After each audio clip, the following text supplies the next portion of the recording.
Hello बच्चों, welcome back to my channel mission IIT JEE.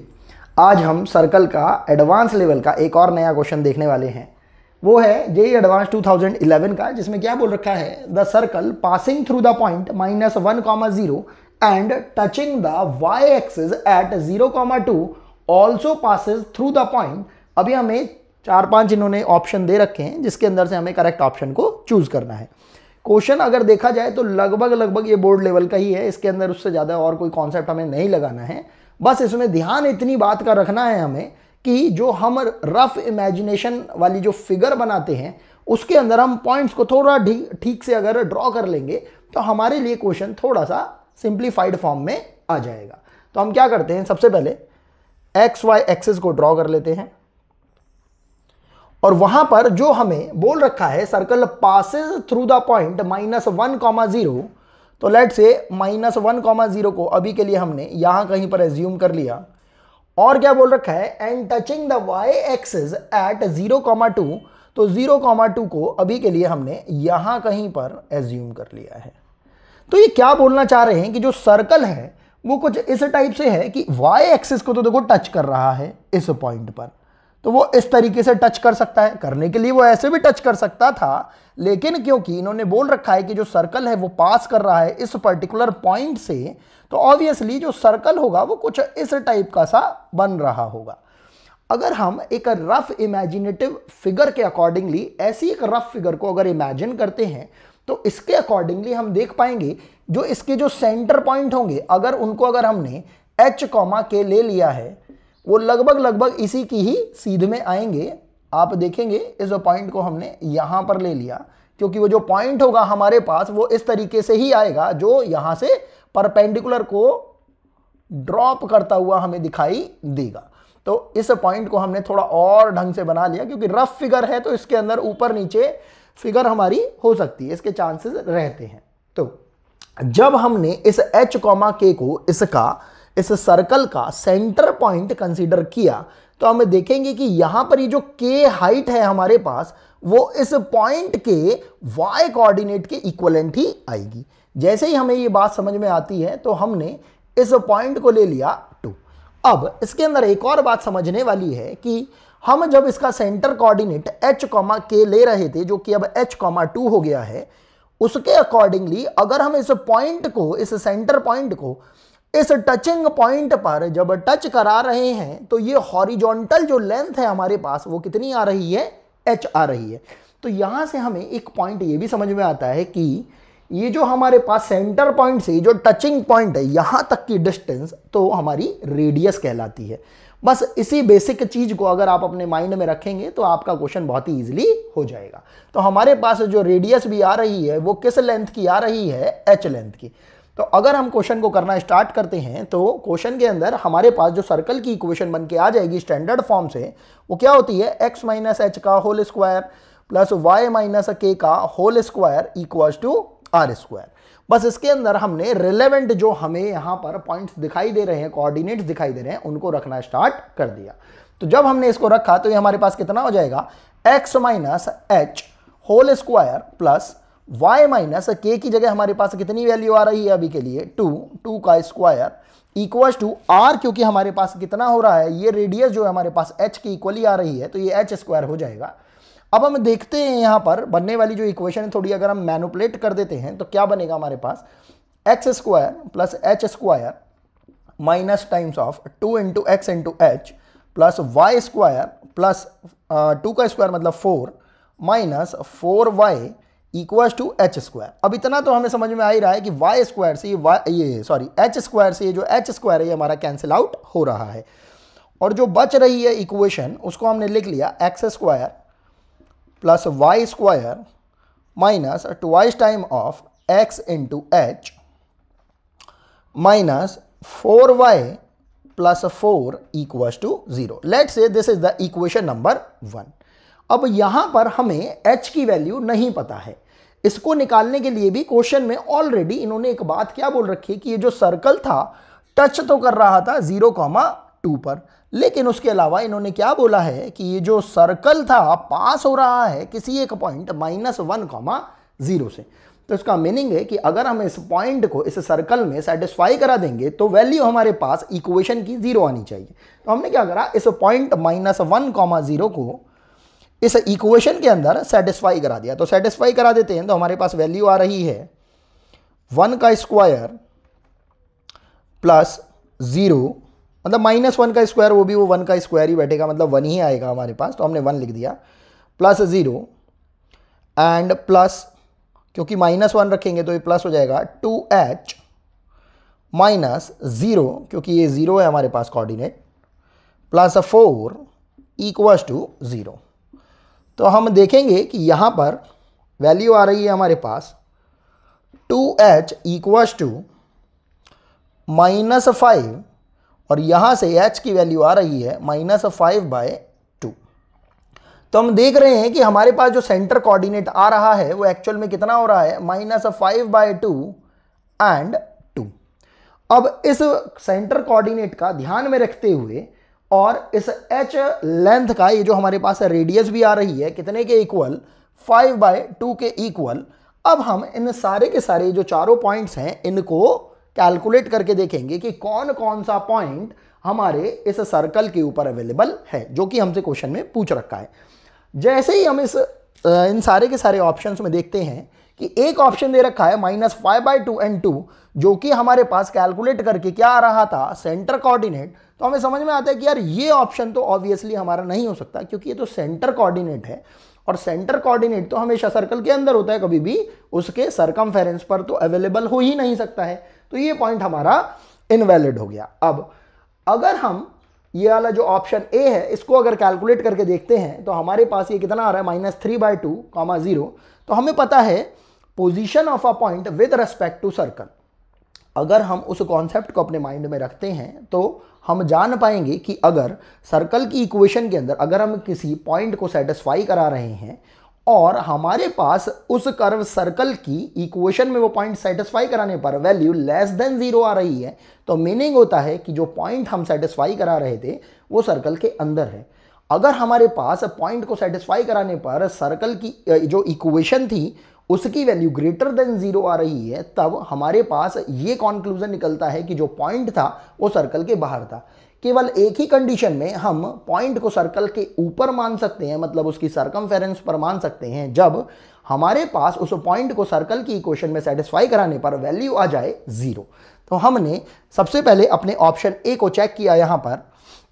तो option A के accordingly जब हमने -3/2 एंड 0 को अपनी इक्वेशन, इस इक्वेशन को भी हम एक काम करते हैं, ढंग से लिख लेते हैं। तो इक्वेशन बन जाएगी हमारे पास x² plus y² and h की वैल्यू आई थी हमारे पास -5/2, तो ये हो जाएगा हमारे पास प्लस का 5x माइनस 4y एंड हाँ इतना ही आ रहा था, प्लस 4 इक्वल्स टू 0।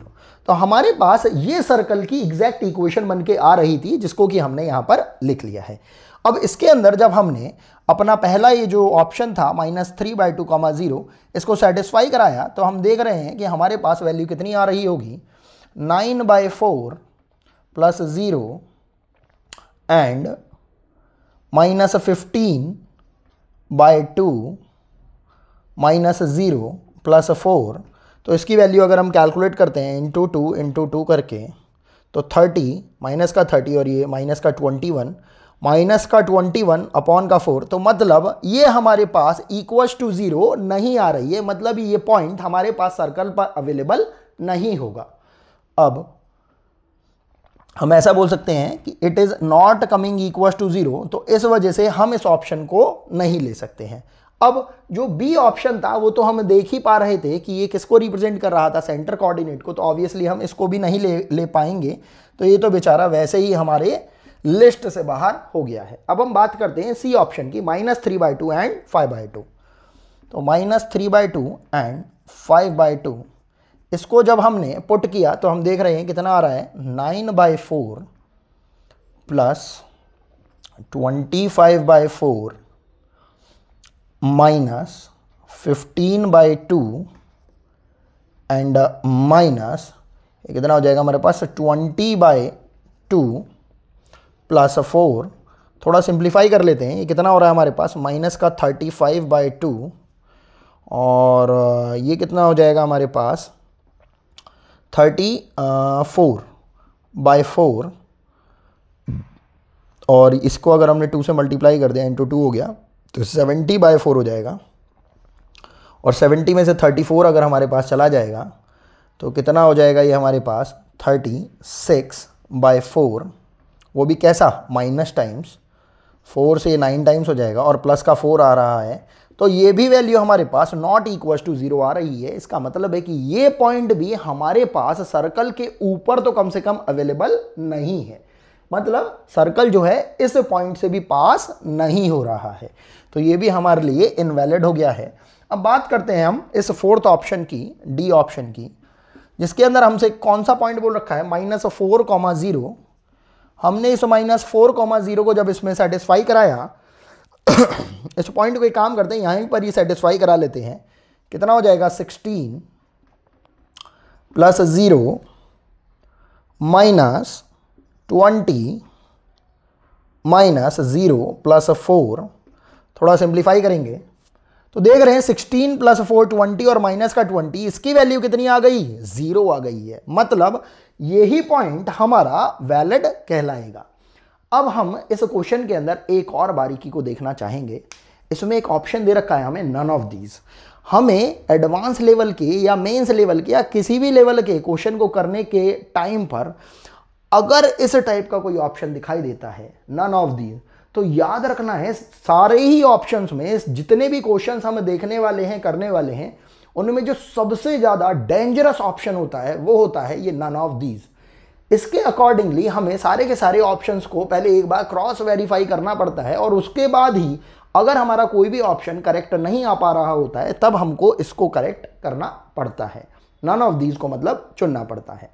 तो इस केस के अंदर, इस पर्टिकुलर क्वेश्चन के अंदर हमारा जो करेक्ट आंसर है, रिक्वायर्ड आंसर है, वो कितना हो जाता है, D -4,0। तो चलिए नेक्स्ट क्वेश्चन की तरफ मूव करते हैं। ये क्वेश्चन भी हमारा JEE एडवांस 2011 का है। इसमें क्या बोल रखा है, the straight line 2x - 3y = 1 divides the circular region x² + y² ≤ 6 into 2 parts। If capital S is equal to, यहां पर इन्होंने 4 पॉइंट्स के सेट दे रखा है यहां पर, then find the number of point और पॉइंट्स इन S, मतलब इस S के अंदर lying inside the smaller part of the circle.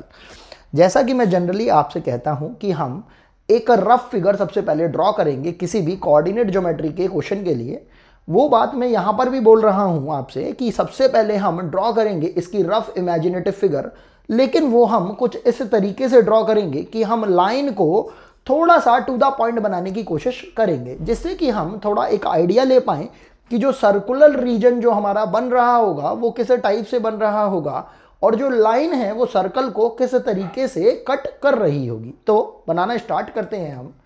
हमने क्या करा, सबसे पहले XY एक्सिस को ड्रॉ कर लिया और जो सर्कल है उसको भी ड्रॉ कर लिया।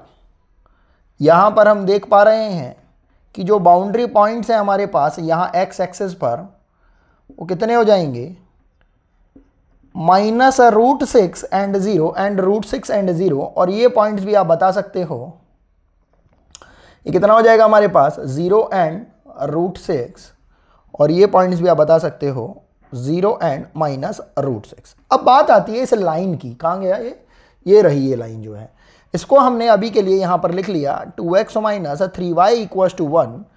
अगर हम इस लाइन को ड्रॉ करना चाहते हैं तो सबसे पहले हमने क्या करा, इसके x कोऑर्डिनेट को रिप्रेजेंट करने की कोशिश करी। हम देख रहे हैं x की वैल्यू कितनी आ रही है 1/2। जब हम y को 0 करते हैं तो √6 जो है 4 से, तो ये जो √4 होता है उससे तो बड़ा होता है, तो √4 2 से बड़ा, √4 जो होता है वो 2 के इक्वल होता है, तो ऑब्वियसली ये जो √6 है ये 2 से तो बड़ी ही वैल्यू है। तो इस वजह से जब हम x की वैल्यू 1/2 कैलकुलेट कर रहे होंगे इस लाइन को ड्रॉ करने के लिए, क्योंकि हमें कोऑर्डिनेट चाहिए, तो हमने इसको ड्रॉ करने के लिए यहाँ पर ये पॉइंट ले लिया है। ये कितना हो गया हमारे पास 1/2 and 0।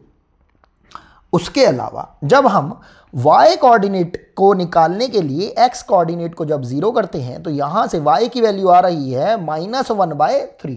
जब -1/3 की हम बात करेंगे तो x कोऑर्डिनेट तो हमारा पॉजिटिव x एक्सिस पे आया, लेकिन जो y कोऑर्डिनेट आएगा वो हमारा नेगेटिव y एक्सिस के ऊपर आएगा, मतलब ओरिजिन पॉइंट से नीचे की डायरेक्शन में आएगा। अगेन वही बात, √6 की जो वैल्यू है वो 2 से तो बड़ी है।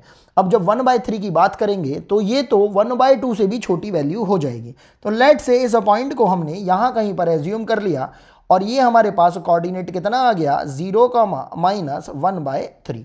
अब क्योंकि हमें इस लाइन को ड्रॉ करना है और दोनों ही पॉइंट्स हमारे पास आ गए हैं इस लाइन से रिलेटेड, तो इन दोनों पॉइंट्स को मीट कराते हुए हमने इस लाइन को ड्रॉ कर दिया है।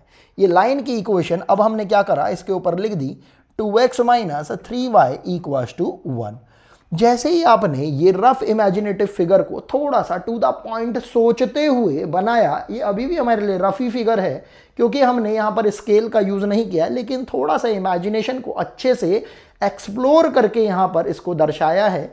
तो हमें देखेंगे कि जैसे ही हमने फिगर बनाई हमें इस क्वेश्चन का एक सबसे इंपॉर्टेंट पार्ट तो समझ में आ गया, जिसमें क्या बोल रहे हैं कि the straight line divide the circular reason, मतलब इस सर्कुलर रीजन को ये जो लाइन है वो किस तरीके से डिवाइड कर रही होगी। और उसके अलावा ये जो बोल रहे हैं smaller part of the circle, मतलब इस सर्कल के पार्ट का, मतलब इस सर्कल का जो स्मॉलर पार्ट होगा जो कि इस लाइन के डिवाइड करने के बाद आएगा, वो कौन सा होगा जो कि हमें इस रफ इमेजिनेटिव फिगर में भी दिखाई दे रहा है। वो हमारे पास रीजन आएगा ये वाला रीजन, क्योंकि हम देख रहे हैं कि ये वाली लाइन, ये जो लाइन थी हमारे पास एक्स एक्सिस को, पॉजिटिव एक्स एक्सिस को कट करते हुए नीचे से जा रही है।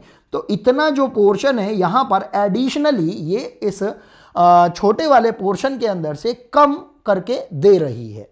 खैर, अब हमें इसके अंदर इस स्मॉलर रीजन के अंदर हमें चेक क्या करना है, हमें चेक करना है कि हमें एक सेट एस दे रखा है जिसमें टोटल 4 कोऑर्डिनेट्स को गिवन कर रखा है और उन चारों कोऑर्डिनेट्स को हमें चेक करना है कि क्या वो इस स्मॉलर रीजन के अंदर लाई करते हैं या नहीं करते हैं, और अगर करते हैं तो how many numbers of those points, मतलब कितने ऐसे पॉइंट्स होंगे, कितने ऐसे कोऑर्डिनेट्स होंगे जो कि इस स्मॉलर रीजन में फॉल करते हैं, उनकी वैल्यूज़ को हमें बताना है। तो बहुत सिंपल सा कॉन्सेप्ट है। हमारे पास यहाँ पर हमें सबसे पहले तो ये चेक करना होगा कि इस सेट एस के अंदर ये जो चारों पॉइंट्स, जो हमें चारों कोऑर्डिनेट जो दे रखे हैं, उनमें से कितने ऐसे कोऑर्डिनेट हैं जो कि सर्कल में लाई करते हैं। तो अगर हम इस चीज़ को चेक कर लेंगे तो हमारे लिए काम बहुत ज़्यादा ईजी हो जाएगा। हमने क्या करा, सर्कल की इक्वेशन को पहले लिख लिया x² + y² - 6 = 0 करके, और हमने एक एक करके सबसे पहले पॉइंट्स को चेक किया कि कौन सा पॉइंट जो है सर्कल के अंदर लाई करता है। हमने सबसे पहला पॉइंट लिया 2, 3, 4, 3/4। तो ये जब हमने इसमें सेटिस्फाई कराया तो हमारे पास वैल्यू आ रही है 4 + 3/4 का स्क्वायर हो जाएगा हमारे पास 9/16 - 6। और हम देख रहे हैं कि ये जो वैल्यू आ रही है हमारे पास, ये लेस देन 0 आ रही है। तो ऑब्वियसली ये जो पॉइंट है हमारे पास सर्कल के अंदर लाई करेगा। बात करते हैं दूसरे पॉइंट की 5/2 एंड 3/4 की। जब हम इसको इसके अंदर सेटिस्फाई कराने की कोशिश करते हैं तो हम देख रहे हैं कितना आ रहा है 25/4 + 9/16 एंड -6। यहां पर जब हम देखते हैं 25/4, तो 25/4 अकेला अपने आप में ही 6 पॉइंट समथिंग कोई वैल्यू दे रहा है।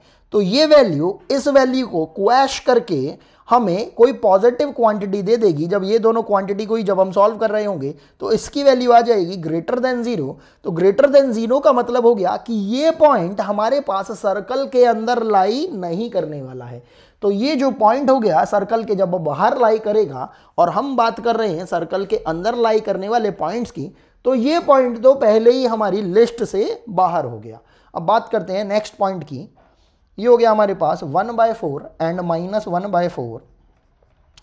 इस कोऑर्डिनेट को भी जब हमने सेटिस्फाई कराया सर्कल की इक्वेशन के अंदर, तो ये कितना हो रहा है हमारे पास 1/16 + 1/16 - 6। तो हम देख पा रहे हैं डायरेक्टली कि ये अंदर ही लाई करेगा सर्कल के।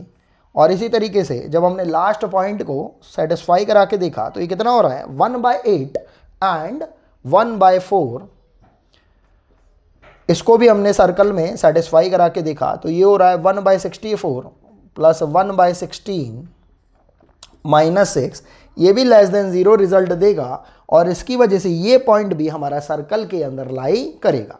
तो अब जो हमें चेक करना है वो इस पॉइंट के लिए, इस पॉइंट के लिए और इस पॉइंट के लिए चेक करना है। तो हमने इन तीनों ही कोऑर्डिनेट्स को यहाँ पर लिख लिया 2 एंड 3/4।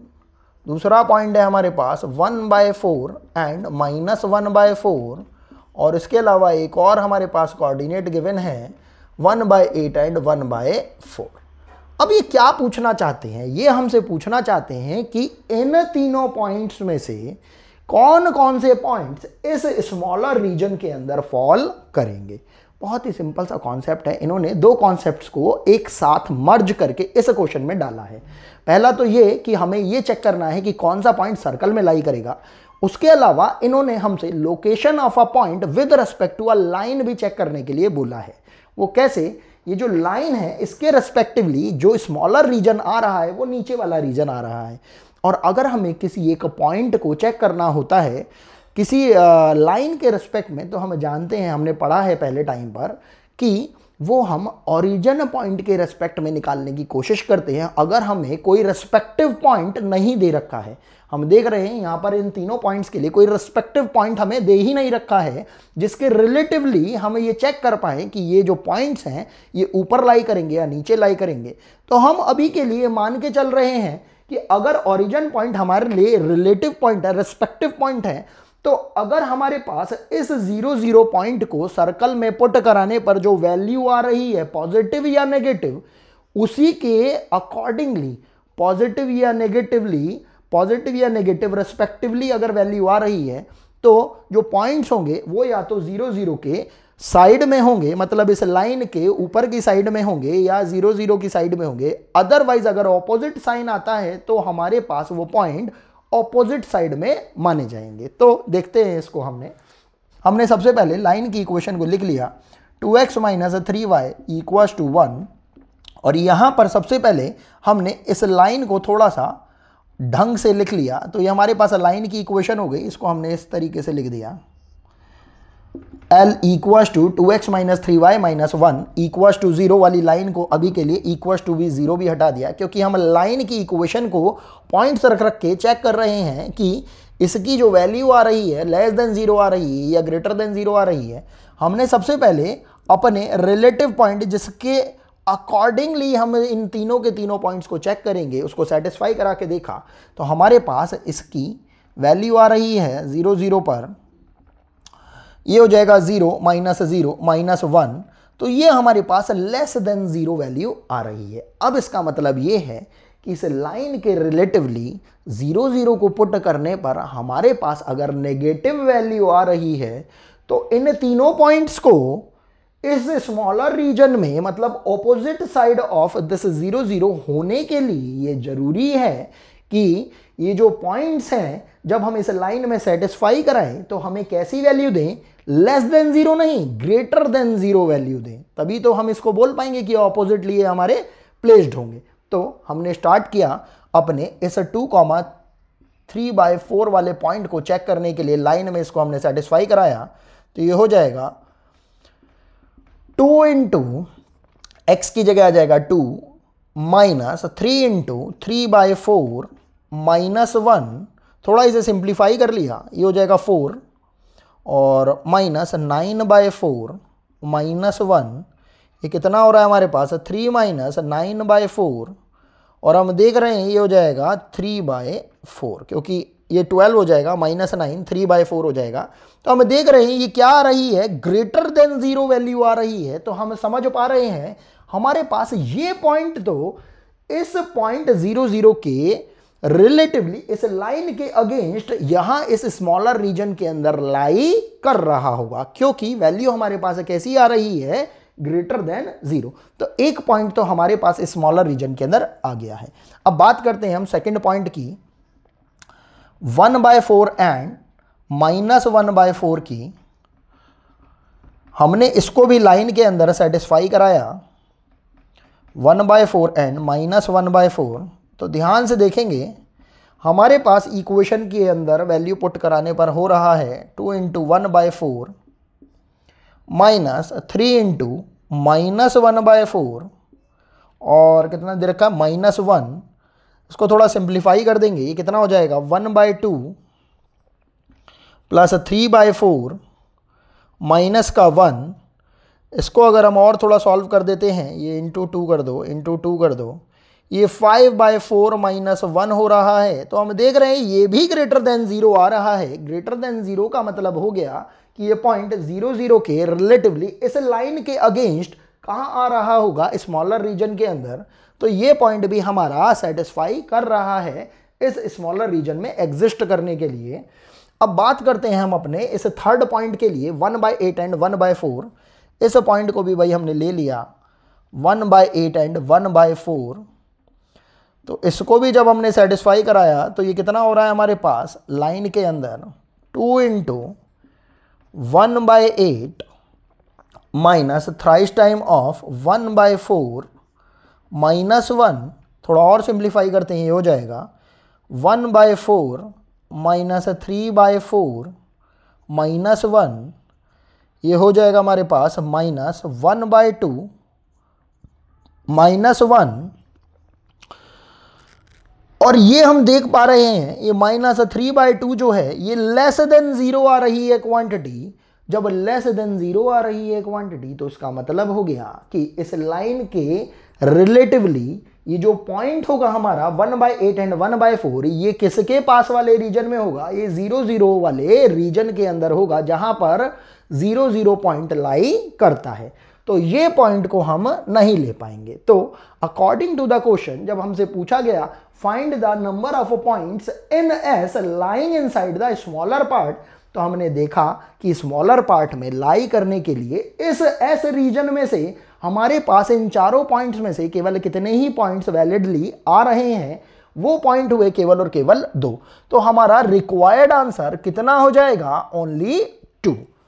आई होप आपको ये क्वेश्चन समझ में आ रहे होंगे। मिलते हैं आपसे नेक्स्ट वीडियो के अंदर। Thanks for watching.